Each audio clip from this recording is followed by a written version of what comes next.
You are listening to the Daily Treasure podcast produced by Mark Inc. Ministries.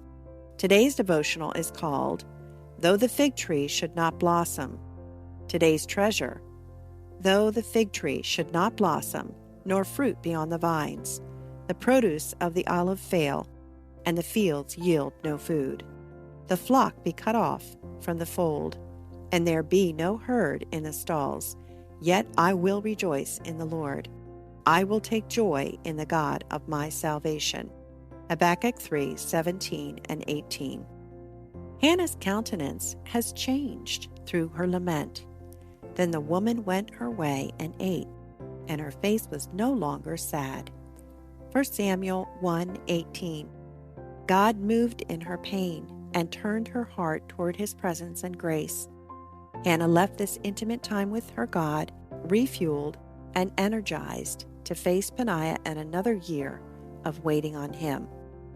In my own personal periods of lament, God spoke to me through his word, reminding me of his past faithfulness and that I could trust him in this dark grief. Relief from grief did not always follow such lamenting, but I knew his word was my only hope. Lamenting did not always change my countenance, but resulted in exhausted surrender to God's love where I received enough hope for the next moments. Hannah is not alone as an example of lamenting before the Lord and experiencing transformation. The prophet Habakkuk is one of many others who did not hesitate to cry out to God in the middle of seeming injustice and cultural chaos. Why do you make me see iniquity? And why do you idly look at wrong? Destruction and violence are before me. Strife and contention arise. So the law is paralyzed and justice never goes forth. For the wicked surround the righteous, so justice goes forth perverted. Habakkuk 1:3 and 4. Habakkuk wrestled with God, trying to understand how his country could be so broken when it belonged to God. Read this small book to see Habakkuk's wrestling match with God that resulted with this declaration, Though the fig tree should not blossom, nor fruit be on the vines, the produce of the olive fail, and the fields yield no food, the flock be cut off from the fold, and there be no herd in the stalls. Yet I will rejoice in the Lord. I will take joy in the God of my salvation. Habakkuk 3:17 and 18.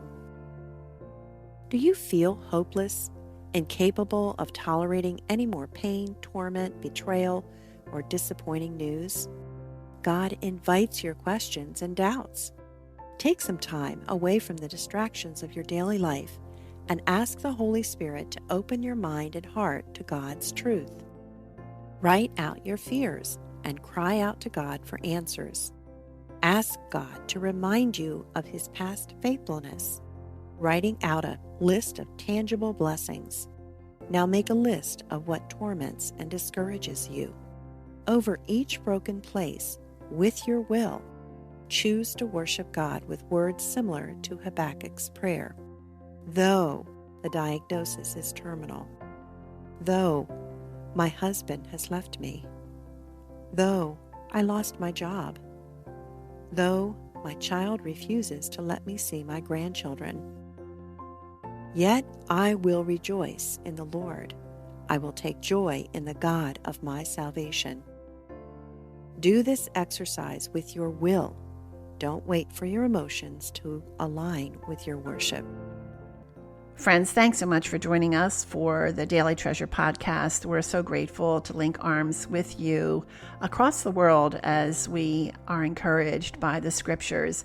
And every Wednesday, we also want to encourage you with a redemption story through our Help and Hope podcast. And this week, I want to introduce to you Christopher Cook, who is the author of Healing What You Can't Erase and host of Win Today podcast.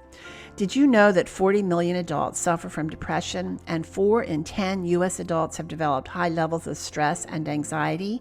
Since the start of the pandemic, 58% of those are young adults. Clearly, we have a mental health crisis in America. And that's what I talk with Christopher Cook about. He is no stranger to deep depression. And he says anxiety acts like a smoke alarm, demanding we find the source of the smoke and deal with it. He uses the acronym SEED, S-E-E-D, to help us understand 4 steps to uncovering the root causes and replacing lies with truth. Christopher encourages us to intentionally pursue inside-out transformation by making small choices every day. I'm really excited for you to hear from Christopher. Go to helpandhopenow.org. That's helpandhopenow.org. Click the Help and Hope link and look for my conversation with Christopher Cook. Thanks so much for joining us, and we look forward to being with you tomorrow.